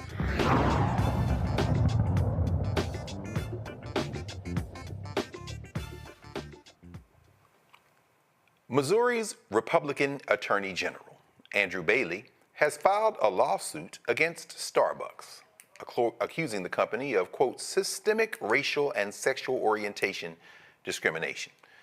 Bailey claims that Starbucks implements hiring quotas that result in a workforce that is, quote, more female and less white, end quote. I guess women can't be white. Starbucks employs approximately 211,000 people across the United States and operates about 200 locations in Missouri. As of August 2020, the company's U.S. workforce consisted of 69.2% women and 30.8% men, with 46.5% identifying as Black, Indigenous, people of color, meaning non-white, or unspecified, and 53.5% as white. By September 2024, the workforce statistics had changed to 70.9% women and 28.4% men, with 47.8% identifying as white. In 2018, Starbucks began implementing several diversity and sensitivity programs following the high-profile arrests of 2 African-American men in one of its Philadelphia stores. Matt, interested in your thinking on this. I mean, this just reeks of that colorblind constitutionalism that's often talked about in critical race theory. And one of the guys who called for the founding of the Heritage Foundation, I think it was Lewis Powell, that famous Powell memoranda of the early 70s that led ultimately to the founding of the Heritage Foundation and then subsequently Project 2025 and all the projects every 4 years. Powell, of course, wrote the Bakke opinion, where introduces this insidious notion of reverse discrimination. How if somebody is sitting here thinking, well, how could white people say they're being discriminated against? Could you explain that to someone who really is their head is spinning to think that people would sue and say, you don't have enough white people working at Starbucks? How should we be thinking about a lawsuit like this? You know how we should be thinking about this? This, my friend, is called clout chasing 101. Andrew Bailey wants to get close to Trump. So you bring the most asinine lawsuit I've ever heard of in my life against Starbucks. First off, here's a huge issue that, is really kind of embedded here that we're not talking about expressly. Attorney generals around the United States very often are bringing frivolous lawsuits that have nothing to do with their citizens, right, of their respective state. Wait a minute, Matt. Now help me, brother, because you're a practicing lawyer. I thought you could be sanctioned for frivolous lawsuits. Is that a thing anymore? Not only can you, that's why the judge up in Washington asked that DOJ lawyer, are you trying to tell me that this 14th Amendment claim about birthright citizenship, that it's constitutional? And he hemmed and hawed and said everything he could because of that exact reason. At a certain point, you can bring a lawsuit if it's just on its face frivolous, and it is, you can get in trouble. And that's what I saw the moment I read this lawsuit. Andrew Bailey, I can't remember the other thing we talked about on the show about him, but he always takes these positions that are so far right MAGA that it's clear all he is trying to do is ingratiate himself with the Trump people. This is an asinine lawsuit, particularly because he, like we talked about earlier with Devin Ambrose, what standing does Missouri have to complain? Missouri as a state doesn't have standing, at least as far as I see it. And if individuals want to bring this stupid lawsuit, they can do it. But the bigger issue that we're seeing here is the weaponization of attorney general's offices. I mean, I live in Texas. Ken Paxton wastes my hard-earned taxpayer dollars all the time on asinine lawsuits. When I went and argued at the Fifth Circuit, you know what was in front of me? An asinine Ken Paxton lawsuit. And the reason they do it is because it is a political means by which they can ingratiate themselves with the Trump train. This isn't about anybody actually having an issue with Starbucks. This is about the national zeitgeist right now being about DEI and rolling back DEI programs. So we're going to take a shot at a big employer and get a headline. That's all this is about. I mean, right? Because Missouri doesn't have an independent injury, number one. And number two, we're not talking about a position that has been a big issue in terms of entree for a large group of people. The way you do when you look at affirmative action cases, you're talking about education, right? Or corporate America, or these other places where there are very high barriers. That's not to denigrate people who work at Starbucks. But my point is that this is not an area, frankly, where you have that kind of stratification to the extent that it makes sense to bring this lawsuit. I think this is clout chasing. I think it dies. I think it's all about headlines. And I hope that a judge says, I'm going to sanction the state of Missouri because you have no real case in controversy and there's no basis to this lawsuit, in my opinion. Yes, sir. Yes, sir. Thank you. Mike, we've seen Starbucks recently. They rolled back their policy on bathroom usage. They seem to be retreating on that front as well. What do you make of this lawsuit and perhaps the message that they're trying to send with this idea of somehow make Starbucks white again? I'm not quite sure. White male again. I guess women can't be white. I'm not sure. Well, I think this is also one to ingratiate Donald Trump and MAGA. And also, this is coming from Missouri. So even though Missouri, during the Civil War, stayed loyal to the Union, I've always, and they were able to keep their slaves. I always consider Missouri part of the South. Okay. Oh, of course. Yeah, they have a Confederate mindset in Missouri. Even though they did stay loyal to the Union, they still have a Confederate mindset. So when we look at this, there's always been the attempt to continue to attack one corporation to scare off other corporations from diversity, equity, and inclusion programs, okay? And this is something that Roland told the sisters that started the Fearless Fund when they were dealing with their lawsuit that was filed by white conservative activist Ed Bloom. He told them what they really want to do is scare off the corporations that have partnered with you, okay? Now, with Starbucks, wasn't Starbucks one, because there's been so many companies that backed away and some that still embrace DEI, like Costco. Yes. Wasn't Starbucks one of the ones that kept their DEI program? I want to say they were, but I know they rolled back that, after those brothers got caught up there on Market Street in downtown Philly, they said people could use their bathroom. I know, I don't frequent Starbucks. They made the restrooms public. They made the restrooms public. But they rolled that back recently. I mean, that's that. I think so. Yeah. But I think they still embrace their I think so as well. Program, so to say, which is why they're being sued. Yeah. Now, also remember, Pam Bondi, who I like to call Pam Blondie, the new Attorney General, looks like she's right off of Fox News. She said that they're going to, if I remember correctly, go after corporations criminally who still have DEI programs as well. This is another directive coming from the Trump administration. Okay, so this is all, once again, people, all those people that sat your ass at home and didn't vote, okay, said, I'm going to stay at home. I'm not going to vote for Kamala Harris and things like this. This is what you get when you don't vote and don't vote strategically. This is exactly what you get. Indeed. Davis, even in thinking about this and how this lawsuit has been assembled, and I mean, you've written about this, you've taught about it, you talked about it, the real lack of a coalition between white women and black women, to say that somehow women are overrepresented and then not enough white. I'm puzzled. How are you interpreting this kind of this patchwork of who they're saying is underrepresented, but then you have the workforce is overwhelmingly female? Can you make any sense of even the demographic of who works at Starbucks, the conditions they're working under, and then how you could even assemble that kind of statistical argument? Well, here's the thing, and that's a good question, good point that you made. Can a person be both a woman and white at the same time? And of course, the answer to that question is yes. Yeah. Okay. Yeah. But I want to say that when we're talking about this white supremacist new order that they are trying to create in this nation, understand that one of the main motivations behind that is this great replacement theory, right? Mm-hmm. And for them to, in their minds, not be replaced, they don't need white women working. Wow. They need them at home producing white babies. Right. They need them at home producing white babies. So this is one of the main reasons why, they went after choice. They got rid of that. And this is one of the main reasons why also that they're going after DEI. It's not just a direct attack on us. It's about getting white women back in the home, since they are honestly the number one beneficiaries, right? Just as they were the number one beneficiaries of affirmative action. So they want white women barefoot and pregnant to create more white people so that they won't be replaced. That's really the broader goal of this particular ilk.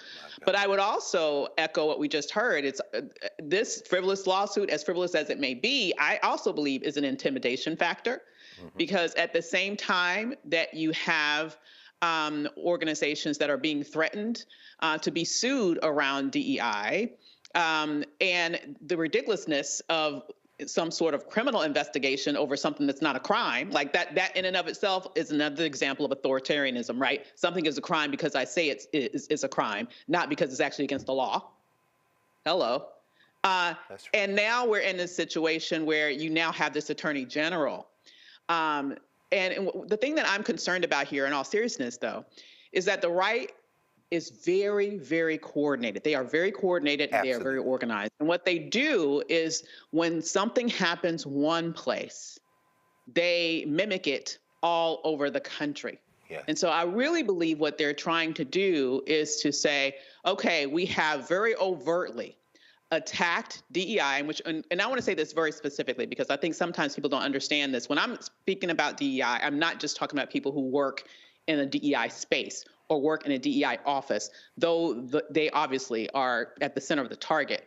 This goes to the ways in which organizations in the federal government and in private industry have worked to create systems of hiring to be able to consider a broader range of people such that there is more diversity in the workforce. So you don't have to be a DEI expert to be impacted by this.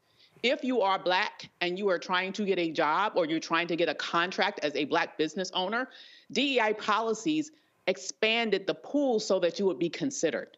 All right. So what they have done in terms of going after the federal workforce, which is disproportionately, remember, historically, that was one of the anchors that helped to create the Black middle class. Absolutely. And still is disproportionately Black. Yes. So when they're going after the federal workforce, they're going after contracts that impact Black businesses. When they're doing that, they're going after, in large part, the Black middle class. My question when I see this is, are they going after the Black closer to working class? Yeah, oh, absolutely, absolutely. By saying, yes, under any circumstances, if we are seeing, we want to plant this thought in the mind of employers, don't hire that Black person, or else you might be sued. This is what they're going for now, honestly, in my mind, is not about just these policies. It's not just about the economics of it in terms of the overarching trickle-down effects when you look at all these people getting fired. What they're really going after is a reordering of society. They are trying to create a reordering of society so that you have a sort of Jim Crow-like system where Black people are firmly at the bottom, socially and economically, in the moment in which they apparently thought America was great. So now we have the answer to the question of when was America great with regards to the saying, make America great again. Yes. They are trying to recreate that reality by making any company at every level think twice when it comes to hiring Black people or when it comes to awarding contracts to Black entrepreneurs. That's exactly what's going on here. And to me, as frivolous as this is, that is the broader motivation for it.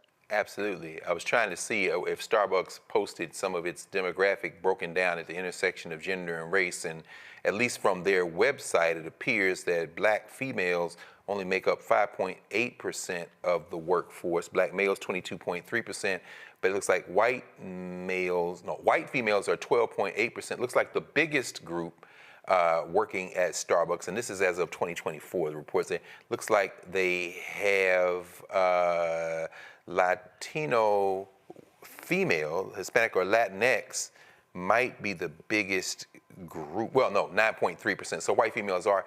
That's a fascinating conjecture you just raised, though. Out of the workforce, in the house, having babies. And that's absolutely out of J.D. Vance's playbook. That's that hillbilly elegy right down to the studs.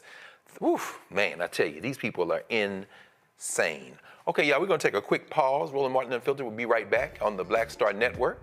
Back in a moment.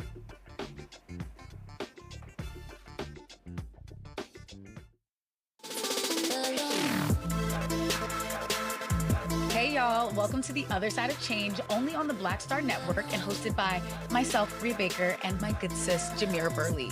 We are just two millennial women tackling everything at the intersection of politics, gender, and pop culture. And we don't just settle for commentary. This is about solution-driven dialogue to get us to the world as it could be and not just as it is. Watch us on the Black Star Network, so tune in to The Other Side of Change.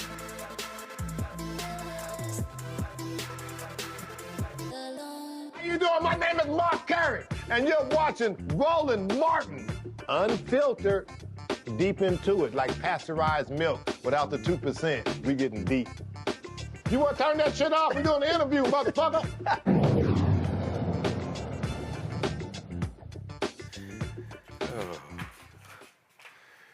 Mark Curry, man, I tell you, the white Missouri man who shot an unarmed Black teen who rang the wrong doorbell pleaded guilty to second-degree assault. 84-year-old Andrew Lester was scheduled to stand trial next week on charges of first-degree assault and armed criminal action for the April 13th, 2023 shooting of the then 16-year-old Ralph Yarl. Yarl survived the incident, thank the ancestors, and has since graduated from high school. As part of a plea deal, Lester is set to be sentenced on March the 7th. The second-degree assault charge carries a potential sentence of up to 7 years in prison, while the first-degree assault charge could have resulted in a sentence of 15 to 30 years. A Black Maryland man who spent nearly 30 years in prison for a crime he did not commit is now free. James Langhorne was arrested in November 1996 for the murder of Lawrence Jones. His conviction stemmed from the testimony of a jailhouse informant who was trying to avoid a 10-year sentence by identifying Langhorne as the perpetrator. This led to Langhorne being convicted of first-degree murder and receiving a sentence of life in prison plus 20 additional years. Officials noted that there were no witnesses to the murder and no valuable physical evidence was recovered from the scene. In February 2019, Langhorne requested a review of his case from the Conviction Integrity Program of the Office of the State Attorney for Baltimore City. After a 5-year investigation, the state concluded that Langhorne had been wrongfully convicted. Dr. Avis, what in the world? People call this the criminal justice system, but there's obviously a different name for it when it comes to black folk. Justice delayed, justice denied. At least he is out, and then this guy, shot this brother. He's going to be sentenced, took the plea deal. Sort this out for us. In your opinion, what can we make of these two cases? When you hear these stories? Well, it just shows you that justice is not blind in America. I will say, though, it warmed my heart to see the warm hug that he was receiving upon his release. And it shows you that in spite of all that we face, you can't break our spirit. You can't break our bonds. You can't break our love for one another. I think that's absolutely beautiful. And I'm so happy that he has finally found justice. I am hopeful that hopefully once we get past this very, very disturbing moment that we are experiencing right now, that we will no longer be hoodwinked into sitting home because, we do have a modicum of power in this space that we are not exercising fully. I mean, you have to be a registered voter in order to sit on a jury. Yes. Yeah. We have the power to elect in many states, in many spaces, the prosecutors, right? Judges even. And so even though we understand that there is bias built in the system, we need to do everything that we can do. We can't do all the things. We can't control bias, but there is more that we can do in order to increase the level of justice that we have access to, so that hopefully moving forward, there'll be less innocent people spending nearly 3 decades in prison before they can get out to spend time with their loved ones. Absolutely. Absolutely. Thank you, Doc. Brother Matt, and we go from you arguing before the Fifth Circuit Court of Appeals, and God knows that court is a piece of work. So, hats off to you for that alone, and the kind of bird's eye constitutional law arguments being made, and you waging those wars, to the very real living and dying of clients that you see, people who are on the front lines, who are right where the rubber meets the road, particularly when you start talking about the police. What do you make of these two cases, brother? So first, with the case involving the young brother, Ralph Yarl, I'm hoping he actually gets prison time, because I always thought this was a complete BS self-defense case.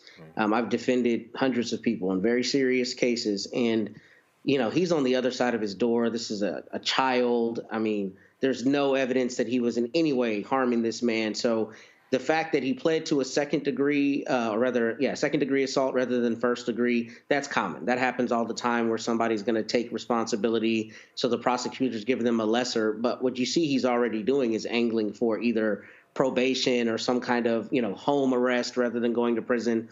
And I think that this case is emblematic of those situations that are so clearly on their face, racially motivated, discriminatory, but because of some external thing, i.e. here, this guy being as old as he is, they may take it easier on him. And I think there needs to be an example made in this case particularly, because this kid was on the wrong street and very obviously not menacing this man, and he was shot. And I'm hoping that this guy actually gets prison time. But I am happy that there was a guilty plea and we don't have some trial where he was able to actually beat it, because as much as I think we need to allow people to have their constitutional rights, and I fight vigorously if I represent you, I also want there to be justice for a victim like this young kid, because I got young sons that, could go to their friend's house one day, or what they think is their friend's house, and the idea that somebody could shoot them because they look at them a certain way is a a very scary thing, meaning the homeowner looks at them as a threat when they're very obviously not a threat is a scary thing. So I'm glad there was some accountability. As to the second case, these are always bittersweet to me. I think it's a beautiful thing when a prosecutor's office does the right thing, but this brother will not get 30 years of his life back. And the state of Maryland, I imagine, is one of the states where the median income is higher than in other places, which is a good thing, because the way Maryland's exoneree statute works is basically you get paid every year at the amount that is the median income in that state. And I think the first payment is, whatever that number is, and then the rest of the payments are over like a 6-year period, but you get paid for every year that you were incarcerated. So this brother will get paid, hopefully, significant money. The problem is that money is not his life, and no amount of money will give him the 30 years that he lost, especially in this horrible case. If you read the specifics on this case, he wasn't even arrested until like 10 years later on a jailhouse informant's testimony when he was trying to get a lower sentence. And it was just a very weak case to begin with. So I'm glad there's some accountability, and I'm glad there's some modicum of justice. But, life is invaluable, and he will never get those 30 years back. And I'm glad that he's out now, but I wish that this had never happened to him, because money cannot supplant the lifetime he lost. Absolutely. Absolutely. And we know that of the many, many, many who watch Black Star Network and who watch Roland Martin Unfiltered, there are a lot of folks who are not Black who watch. And I'm glad you mentioned that, Matt, because, of course, this being All-Star Weekend, it was All-Star Weekend 13 years ago that Trayvon Martin went out to get a little something to drink and iced tea and some Skittles, and never made it back to his father's place. So, yeah, man, that's a real situation. Brother Mike, any thoughts on these two cases in the context? I know, as a historian, you often put these things in the long view of anti-Black violence in this country and the war on Black folk by quote-unquote law enforcement. Any thoughts on these two cases? Well, yeah, in the first case with Andrew Lester, who shot Ralph Yarl, if I remember correctly, Andrew Lester's grandson came out after this happened. Andrew Lester's grandson was interviewed and talked about how his grandfather watched Fox News a lot. And here, just because you're scared does not mean you can use lethal force. Just because you're scared does not mean that the other person is a threat. Just because you're startled does not mean the other person is a threat. So I hope he goes to prison also. I agree with Matt. And I know some people may say, well, he's an old man. Well, he was an old man when he shot Ralph Yarl. So I don't have sympathy for old men that do stupid things like this, that shoot him. He should go to prison. Now, may not be 7 years, maybe 5 years, maybe 2 years, what have you. In the other case of Brother Langhorne, we know historically the death penalty has been disproportionately used against African Americans. This is why I'm against the death penalty. So I'm glad this brother is alive. I don't know if he's in the state. He's in Maryland. I don't know if they have the death penalty in Maryland. I'm not sure. But this is why, because what we find out is that a lot of people on death row, a lot of times African Americans on death row, we find out that years later, some of them were found not guilty because evidence is surfaced, DNA evidence, things like this. So, that's why I'm against the death penalty. So I'm glad this brother gets a modicum of justice here. Yes, sir. But this is also why we got to have responsible prosecutors and police officers as well. Right. That's right. So things like this, mistakes like this don't happen. Yes, sir. Yes, sir. Absolutely. Thank you, Mike. We're going to take a quick break, and when we come back, we'll be joined by the president of the Association for the Study of African American Life and History, because this is Black History Month. So we'll be right back at Roland Martin Unfiltered here on the Black Star Network.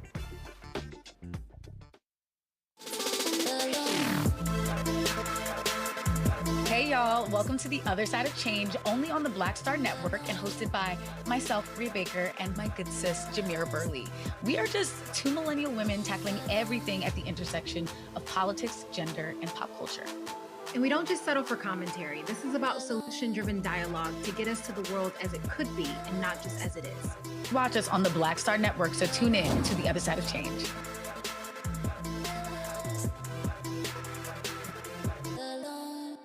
it's John Murray, the executive producer of the new Sherry Shepherd Talk Show. You're watching Roland Martin Unfiltered.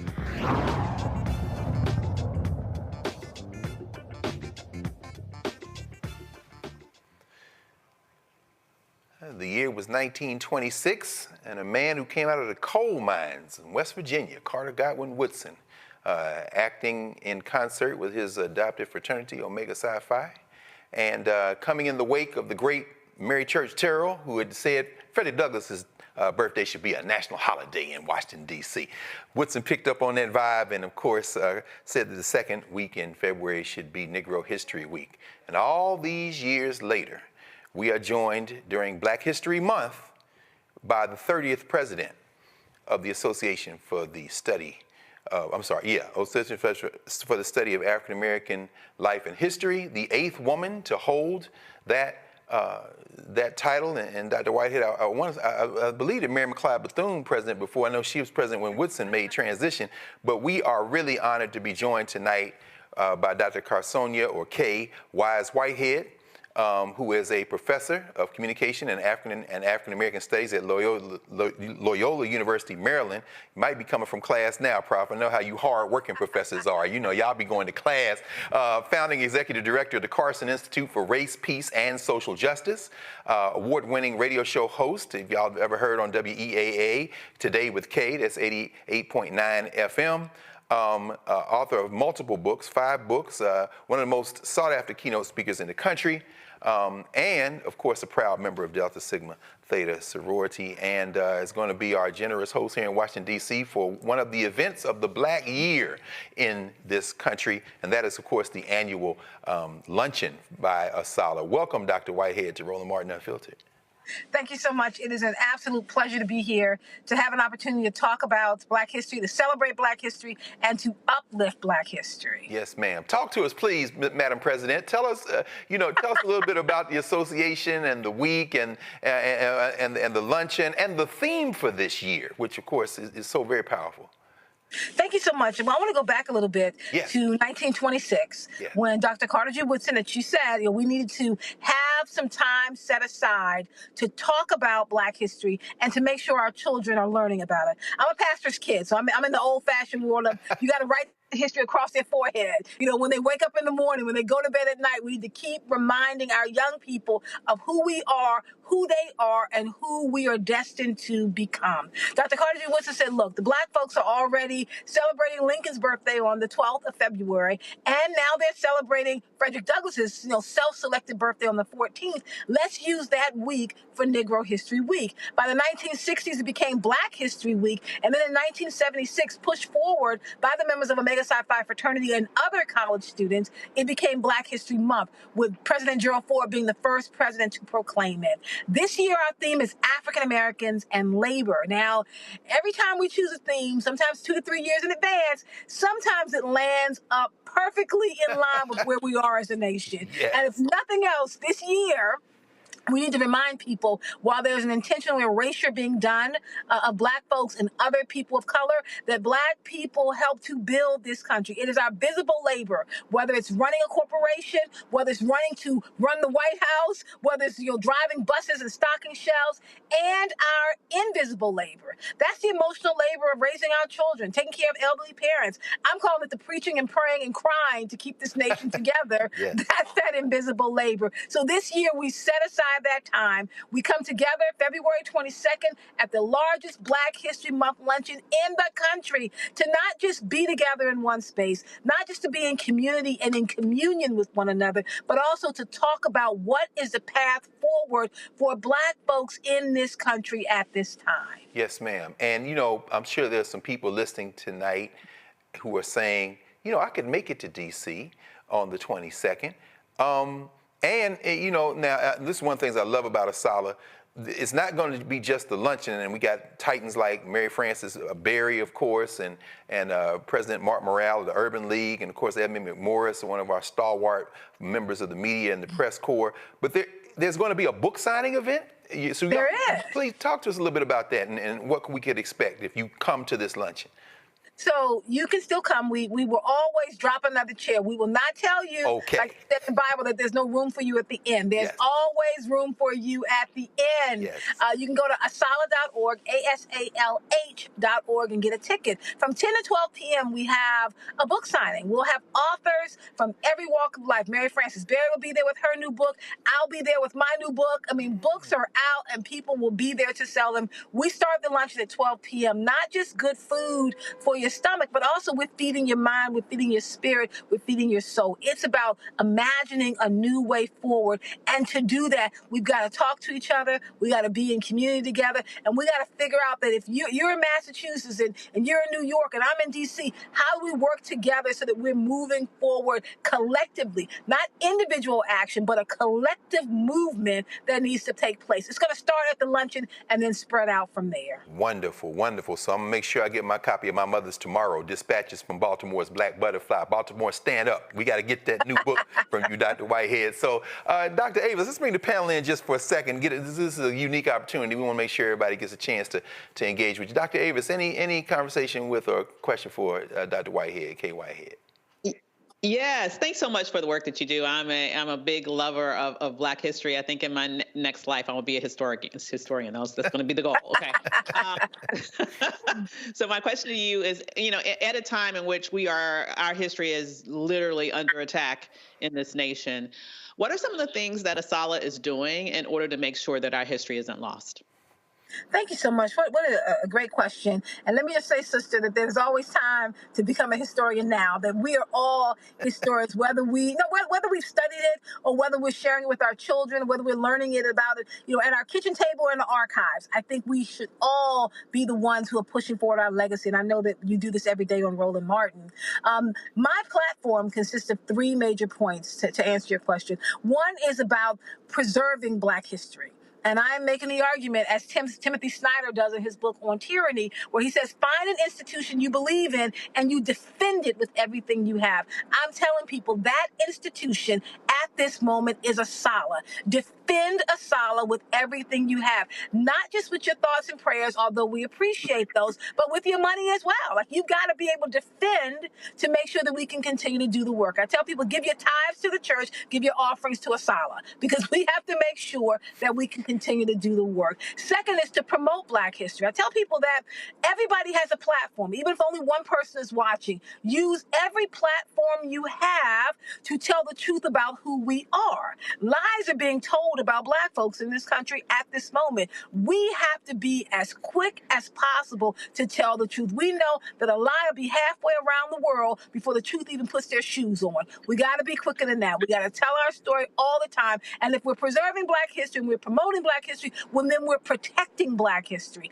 And in the protection of Black history is thinking about the work that ASALH is doing around freedom schools. We are saying we need to have a school in every community in this country, a free school for our community where we're teaching about our history. We do it in the basements. We do it in the church yard. We do it at our kitchen table. We are protecting, preserving, and promoting Black history every opportunity that we get.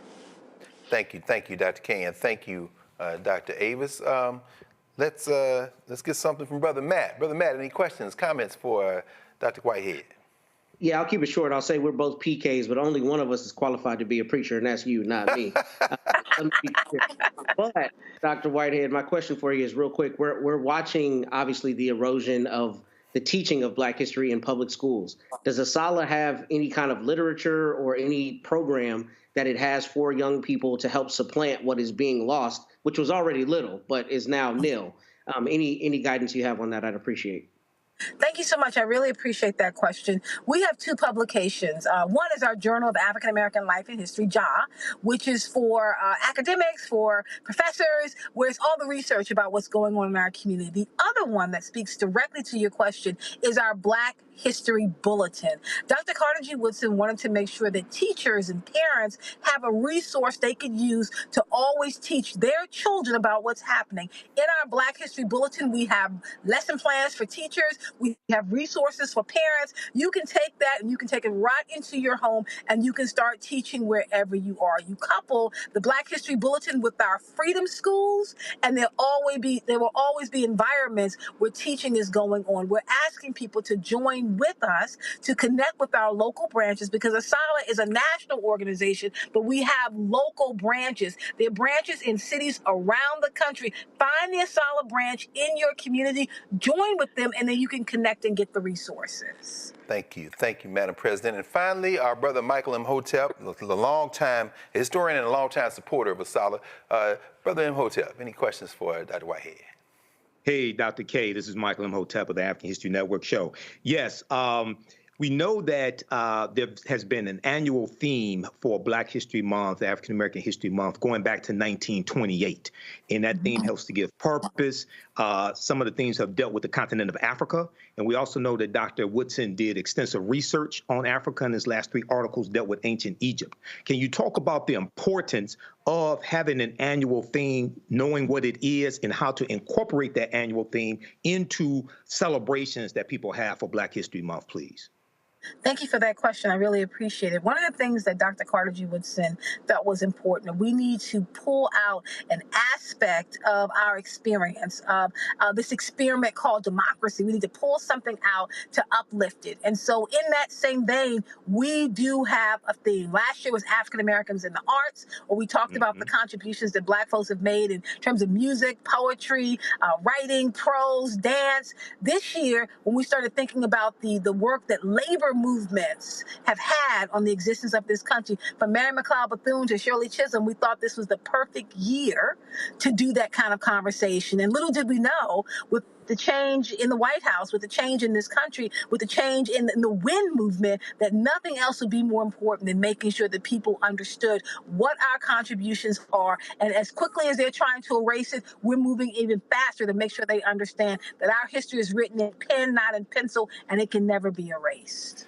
Thank you, Brother Imhotep. And Dr. K. Whitehead, listen now, y'all don't want to miss this. The Westin Hotel, a week from this Saturday, the book signing. I mean, Mary Frances Berry. I see my friend Nubia Kai up in here. You're in here, of course. Oh, this new book on Francis Lewis Cardozo. I got to get the Francis Cardozo book. Come on, y'all. That's Paul Robeson's wife. It's Londa's grandfather. This is serious business. This is Chantella Sherman on and pray.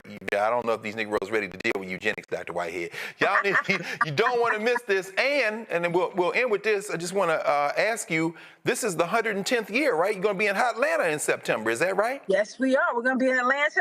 We are excited about going down to where some people call the Mecca. We talk about the Mecca Black universities down there with Spelman, down there with Morehouse, Clark, Atlanta. But we will be in Atlanta in September. I tell people, start with the Black History Month Luncheon, then get a membership to ASALA, then come to Freedom Schools, and then meet us at the conference. It's a whole year experience. It's Black History 365 or 366. It is always being taught through ASALA.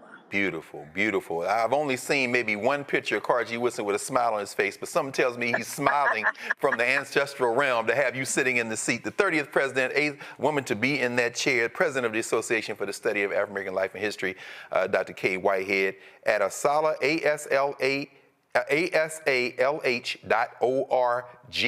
We will talk with you soon. Thank you, Dr. Whitehead. Thank you so much. Absolutely. And Matt and Avis and Mike, it's always good to be with you all on a Friday night. Happy Black Love Day, one day over, and Freddie Douglass's birthday. Yes. And we will close out. I guess news has dropped that the new lapdog of Donald Trump, they've dropped charges. The Justice Department has decided to dismiss the case against Eric Adams, but I'm assuming that's, Brother Matt, that's going to be dismissed without prejudice so they can keep him on that short-ass leash so Donald Trump can run New York City from Washington, D.C., at least till the election. So with that in mind, thanks, y'all. Roland Martin Unfiltered. Thanks for everybody. As usual, the crew here got us through. Carol, always, General, and Elise and everyone there in the booth. And we'll see you all next week. Holla.